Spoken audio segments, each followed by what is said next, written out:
So YCP ప్రభుత్వం title చట్టాన్ని తీసుకొచ్చింది. సో దీనివల్ల రైతులు అంటే ఎవరైతే ఆ భూమి యజమానులు ఉంటారో వాళ్ళు తీవ్రంగా నష్టపోతారు. ఈ చట్టం అసలు రాకూడదు అని చెప్పేసి అటు నుంచి అంటే ఎప్పుడైతే తీసుకొచ్చారో అప్పటి నుంచి కూడా తీవ్ర వ్యతిరేకత మేధావుల నుంచి, ప్రజా సంఘాల నుంచి, అలాగే న్యాయవాదుల నుంచి కూడా తీవ్ర వ్యతిరేకత వ్యక్తమవుతుంది. సో దీంతో ఈ చట్టానికి సంబంధించి ఈ చట్టం మేము తీసుకురాలేదు, అది మా బాధ్యత కాదు, ఇది కేంద్రమే తీసుకొచ్చింది ఈ చట్టం అని చెప్పేసి అలవోకగా వైసీపీ ప్రభుత్వం అబద్ధాలు చెప్పడం మొదలుపెట్టింది. అండ్ ఎవరైతే ఈ భూమికి సంబంధించి యజమానులు ఉంటారో ఆ భూమి వాళ్ళ దగ్గరకు వచ్చి భూమి నాదే అని ఎవరైనా వచ్చి అన్నా సరే ఏమి చేయలేని పరిస్థితి. గతంలో ఉన్న చట్టానికి ఏంటంటే క్రిమినల్ కోర్టులో కేసు వేసి ఆ యజమాని ఆ భూమిని తీసుకోవచ్చు. కానీ ఇప్పుడు తీసుకొచ్చిన ఈ టైటిల్ చట్టం అసలు ఎటు కాని పరిస్థితి. సో ఎవరైతే భూ యజమానులు ఉంటారో వాళ్ళు తీవ్రంగా నష్టపోయే పరిస్థితి అయితే ఏర్పడింది. ఈ చట్టానికి సంబంధించి అయితే తీవ్ర వ్యతిరేకత వ్యక్తమవుతుంది. చూద్దాం డీటెయిల్ గా. మీ భూమి మీది కాదు, ఇంకెవరైనా వచ్చి నాది అన్నారంటే అంతే సంగతులు. ఇది జగన్ సర్కార్ తెచ్చిన భూ యాజమాన్య హక్కు చట్టం 2022 సారాంశం. కబ్జాకోర్లకు, అక్రమార్కులకు ఊతమిచ్చేలా తయారు చేసిన ఈ చట్టంపై సర్కార్ పెద్దలు అచ్చోసిన అబద్దాలు చెబుతున్నారు. టైటిల్ చట్టంపై ప్రజలు, ప్రజా సంఘాలు, న్యాయవాదుల నుంచి తీవ్ర వ్యతిరేకత వ్యక్తమవుతుండటంతో అతకని కవరింగ్లు ఇస్తున్నారు. ఆ చట్టం రూపొందించింది తాము కాదని, కేంద్రమని రెవెన్యూ మంత్రి ధర్మాన ప్రసాదరావు అతకని అబద్దాలు చెబుతున్నారు. అసలు ఆ చట్టం అమల్లోకే రాలేదని, రీసర్వే పూర్తయ్యాకే టైటిల్ చట్టం అమలు చేస్తామని, రెవెన్యూ న్యాయపరమైన అంశాలపై అవగాహన లేనివారే టైటిల్ చట్టంపై బురద చల్లుతున్నారని జగన్ ముఖ్య సలహాదారు అజయ్ కల్లం రెడ్డి వింత వాదన చేస్తున్నారు.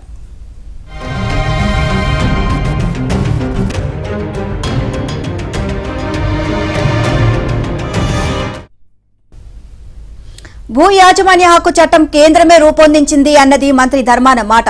ఇది పచ్చి అబద్ధం. ఎందుకంటే కేంద్ర కేబినెట్ సెక్రటరీ వద్ద జరిగిన సమావేశంలో తీసుకున్న నిర్ణయం మేరకు నీతి ఆయోగ్ సీఈఓ 2019 అక్టోబర్ 10న ఓ కీలక సమావేశం నిర్వహించారు.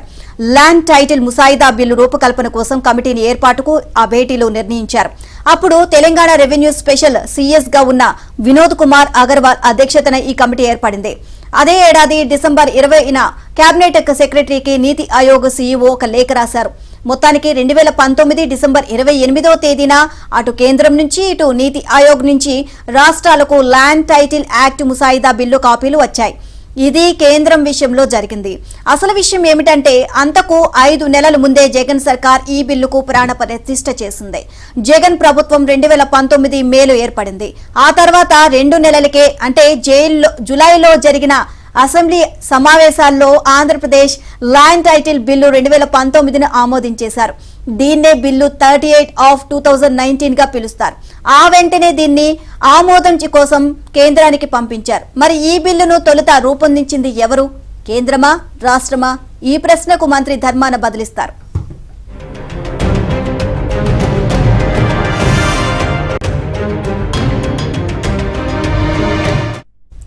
అసెంబ్లీలో ఆమోదించిన టైటిల్ యాక్ట్ ను రాష్ట్రం కేంద్రానికి పంపడం, అక్కడ ఆమోదం పొందకుండా తిరుగుటప్పాలో వెనక్కి రావడం, ఇలా 3 సార్లు జరిగింది. 2021లో ఒకసారి, 2022లో మరోసారి అసెంబ్లీలో సవరణ బిల్లులు ఆమోదింపచేసి కేంద్రం ఆమోదం కోసం పంపించారు.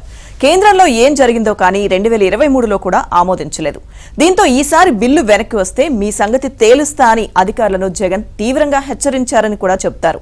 సర్వే అధికారి ఢిల్లీలో మకాం వేసి నానా తంటాలు పడి చివరకు కేంద్ర ఆమోదం పొందేలా లాబియింగ్ చేశారు. అది నిజంగా కేంద్రం ఆమోదించినదే అయితే 3 సార్లు ఎందుకు తిరస్కరిస్తుంది? ఆమోదం పొందకపోతే అని జగన్ ఎందుకు హెచ్చరించాల్సి వచ్చింది?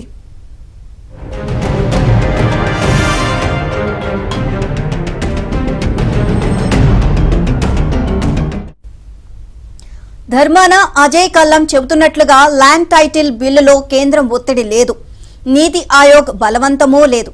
ఎందుకంటే కేంద్రం కంటే 5 నెలల ముందే రాష్ట్రం ఈ బిల్లును తయారు చేసింది.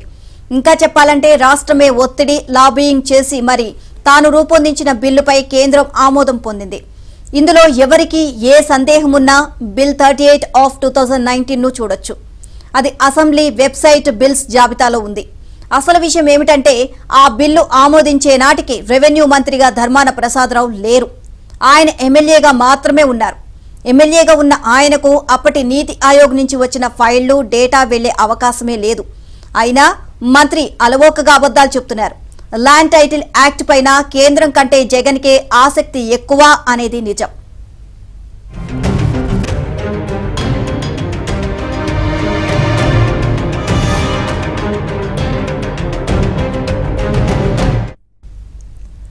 చట్టం అమల్లోకి వచ్చాక ఏకాభిప్రాయం తీసుకుంటామని మంత్రి ధర్మాన సరికొత్త భాష్యం చెబుతున్నారు. చట్టం తీసుకురావడానికి ముందు ప్రజలతో చర్చిస్తారా, లేక ఆ చట్టం ప్రజాకంటకమైందని తేలాక ప్రజలతో మాట్లాడతారా? ఇప్పుడు ప్రజలతో చర్చిస్తామని చెప్పడం దేనికి సంకేతం?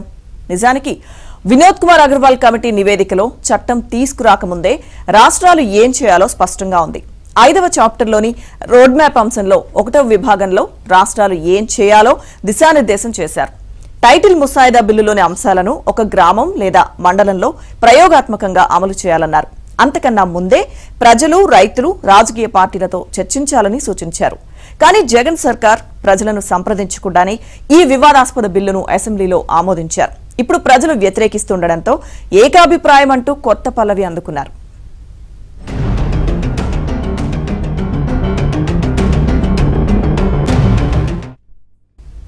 ముఖ్యమంత్రి జగన్ సలహాదారు సీఎస్ గా పనిచేసిన అజయ్ కల్లం రెడ్డి టైటిల్ చట్టం అమలుపై సరికొత్త భాష్యాలు చెబుతున్నారు. అసలు ఈ చట్టం అమల్లోకే రాలేదు అన్నట్లు పేర్కొన్నారు. ఇది కూడా అబద్ధమే. ఎందుకంటే 2023 అక్టోబర్ 31 నుంచి అమల్లోకి వచ్చినట్లుగా నవంబర్ 1న గెజిట్ నోటిఫికేషన్ ఇచ్చేశారు. డిసెంబర్లో స్టేట్ ల్యాండ్ అథారిటీని ఏర్పాటు చేస్తూ జీవో ఇచ్చారు. చట్టం అమలుకు అవసరమైన అధికార ప్రాధికార సంస్థ ఇది. రాష్ట్ర వ్యాప్తంగా రీసర్వే జరుగుతున్నదే ల్యాండ్ టైటిల్ యాక్ట్ ప్రకారం. చట్టం మీద అవగాహన లేని వాళ్లే బురద చల్లుతున్నారు అని అజయ్ కల్లం ఆక్రోశించారు. ఈ చట్టాన్ని వ్యతిరేకిస్తూ న్యాయవాదులు నెలల తరబడి కోర్టు విధులను బహిష్కరించారు. ఇక వారికి కూడా అవగాహన లేదంటారా? అసలు దీనిపై అజయ్ కల్లంకు ఉన్న అవగాహన ఏమిటో 2022 నుంచి రీసర్వే అనంతరం రైతులకు ఇస్తున్న పాస్ పుస్తకాలపై శాశ్వత భూ హక్కు మరియు భూరక్ష పథకం అని ముద్రిస్తున్నారు. అంటే ల్యాండ్ టైటిల్ యాక్ట్ ప్రకారం ఇస్తున్నవే కదా. అంతా చేస్తూ రీసర్వే అయ్యాకే చట్టం అని చెప్పడం మోసం కాదా? రీసర్వే పూర్తవ్వకుండా శాశ్వత భూ హక్కు పత్రాలు ఎలా ఇస్తున్నారు? ఇది తప్పు కాదా? గత ప్రభుత్వంలో ఆయన సీఎస్ గా పనిచేశారు. 2016లో రెవెన్యూ సెక్రటరీగా పనిచేశారు. జమాబందీ అజమాయిషీ చేయాలని అప్పుడు అనిపించలేదా? అవి చేస్తామంటే ఎవరు అడ్డుకున్నారు? కనీసం ప్రభుత్వానికి ప్రతిపాదన పంపించారా?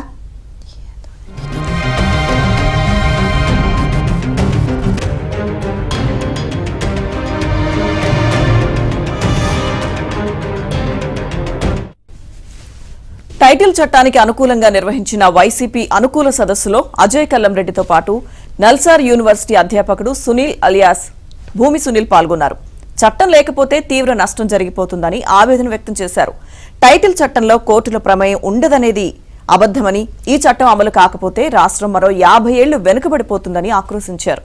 మరి ఆ చట్టంలోని 6వ సెక్షన్ను ఆయన చదివారో చదవలేదో తెలియదు.